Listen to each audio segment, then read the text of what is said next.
Bonjour, je suis ravi de vous retrouver pour apprendre à dessiner en Python avec le module Turtle à la manière de François Morlet, qui peut être exigible, demandé par les profs de maths au lycée, hein. Et ça peut être aussi, attention, c'est de l'art abstrait, donc de l'art qui utilise les figures géométriques et de l'aléatoire, de l'informatique. Ça peut être un bon sujet de grand oral pour ceux qui ont pris des options artistiques ou NSI ou mathématiques, hein. Pensez-y, ça pourrait être un sujet sympa pour le grand oral. Donc là, j'ai décidé d'apprendre à dessiner la manière de François Roulet d'après son œuvre bleu, vert, jaune, orange. Donc l'œuvre, en quoi elle consiste? En fait, on remarque que c'est comme si on dessinait des cercles, enfin des disques des disques colorés dans un carré. Et donc on commence par la diagonale du carré. On fait des disques régulièrement espacés, tous de la même couleur. Et puis après, on déplace, on translate la diagonale en haut et en bas. Et attention, à chaque fois, on change de couleur. Mais de chaque côté de la diagonale, la couleur doit être pareille, mais elle doit être différente de celle de la diagonale. On s'arrange pour qu'il n'y ait pas deux fois la même couleur. Donc du coup, on va utiliser le module Turtle, le module Random, parce qu'on va utiliser la fonction randint qui permet de tirer un nombre aléatoire entre deux valeurs. Et là, cette fois, on va aussi être obligé, c'est plus sympa, moi je trouve ça plus sympa, de définir une liste de couleurs. Alors, pour ceux qui ne savent pas, Turtle et Python connaît plein de noms de couleurs. Qu'on retrouve assez facilement, hein, sur Internet. Il y a un exemple avec 4 pages des couleurs Turtle et il y a un peu de tout. Donc vous choisissez, vous faites une sélection dans la liste, moi j'en ai choisi une bonne dizaine. Il y a aussi bien du Goldenrod qui rappelle les couleurs dorées, que du Dodger Blue, que du Firebrick, hein, que du Hot Pink, que du Light Cyan. Il n'y a pas que les couleurs Blue, Green et tout. Il y a Forest Green aussi, il y a Floral White, il y a Gainsborough, il y a Ghost White, il y en a plein. Là, il y a Light Green qui fait un peu bleu-vert. Voilà, il y a plein de belles couleurs pastel ou autres ou tout. Il y a 4 pages de couleurs, donc vous faites votre sélection parmi là-dedans. C'est assez sympa. Donc moi, c'est une liste que j'ai appelée C. Donc c'est ma liste qui contient les couleurs que je vais utiliser pour dessiner les cercles de façon aléatoire. Je mets toujours la vitesse à 10 au maximum pour que le tracé soit plus rapide. Et en fait, la fonction, je l'appelle Morlet. J'ai fait def Morlet de taille, parce que taille, en fait, j'appelle taille le nombre de cercles de disques que je vais dessiner sur la diagonale. Parce qu'on peut en dessiner, donc dans l'œuvre que je vous présente, c'était 4, mais on peut en mettre plus que 4 si on a envie. Donc déjà, on commence par faire un tirage aléatoire. Donc le résultat, je le mets dans n, donc je fais n randint de 0 alors attention, je tire la couleur. Je vais dans la liste C. Mais attention, comme je fais un tirage aléatoire, que je pars à 0. Si ma liste elle fait 12 couleurs, je ne peux pas mettre de 0 à la longueur de 12.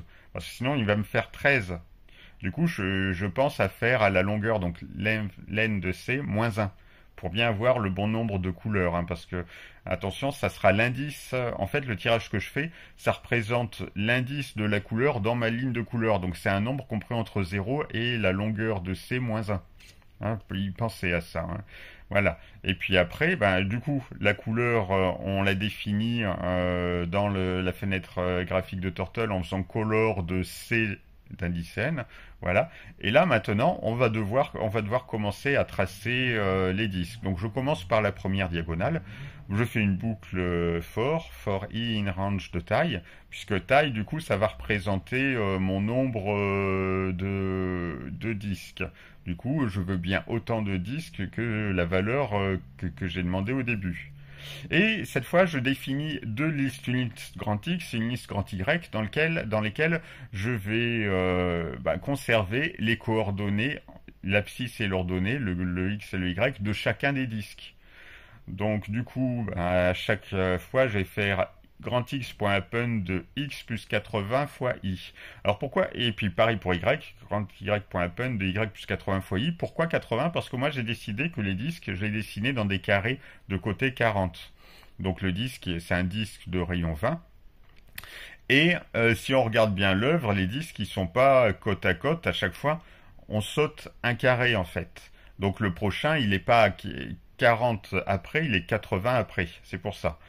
N'oubliez pas que pour vous déplacer avec Turtle, si on veut pas que ça écrive, il faut faire pen up, go to, hein, pour dire aller à la position, et puis pen down. Et si on veut colorier, on utilise color d'abord, faut définir la couleur, et ensuite on utilise begin fill et end fill.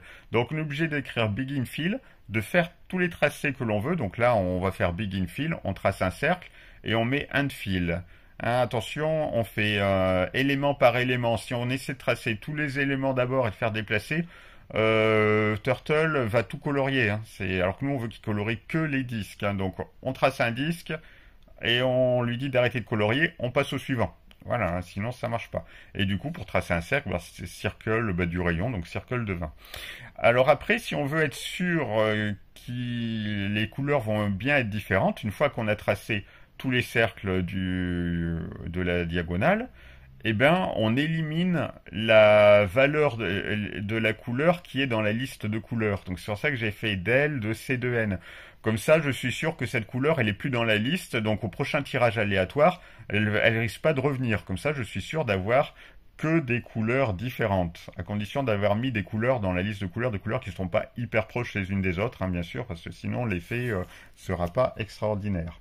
Donc une fois que je me suis occupé de ma diagonale, après c'est tout bête, je n'ai qu'à utiliser les abscisses et les ordonnées des cercles, des disques de la diagonale pour tracer ceux des autres diagonales entre guillemets. Mais avant, je n'oublie pas de faire de nouveau un n égale rand int pour définir une nouvelle couleur. Et là, cette fois, je fais de nouveau une boucle for, mais attention, à chaque fois, je diminue parce que si on regarde bien l'œuvre, à chaque fois qu'on passe à la ligne d'en dessous ou au-dessus ou au-dessous, il y a un cercle de moins. Donc s'il y a un cercle de moins, je peux plus faire jusqu'à taille. Je dois retirer un élément à taille. Donc c'est pour ça qu'au début, la prochaine, je fais for i in range taille moins 1, mais après, for j in range taille moins 1 moins i, pour continuer à diminuer le nombre d'éléments, pour être sûr, si au début j'ai fait 5 disques, après j'en fais 4, puis 3, puis 2, puis 1, et quand j'arrive à 1, ça s'arrête. Voilà. Et du coup, je refais pareil.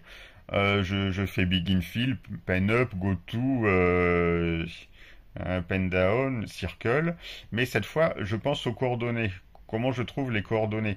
Le premier cercle, à chaque fois, de la nouvelle diagonale, il a la même abscisse que le cercle de la diagonale du carré. Ce qui va changer, c'est l'ordonnée. L'ordonnée, elle est augmentée.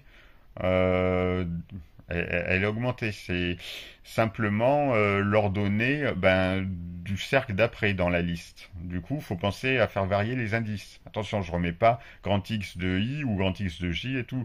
Je fais varier les indices. Et pareil pour celle d'en dessous. Le premier disque de la diagonale en dessous, il a la même abscisse que le deuxième de la diagonale du carré.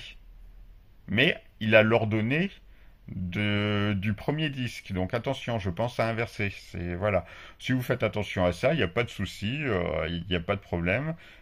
Ça fonctionne sans problème. Vous voyez, j'ai fait des exemples avec plusieurs cercles différents et c'est rapide et c'est joli. Si on a bien choisi les couleurs qu'on a mis dans la liste de couleurs, le résultat est vraiment bien. Donc voilà 2 exemples simples de Python pour apprendre à faire de l'art abstrait.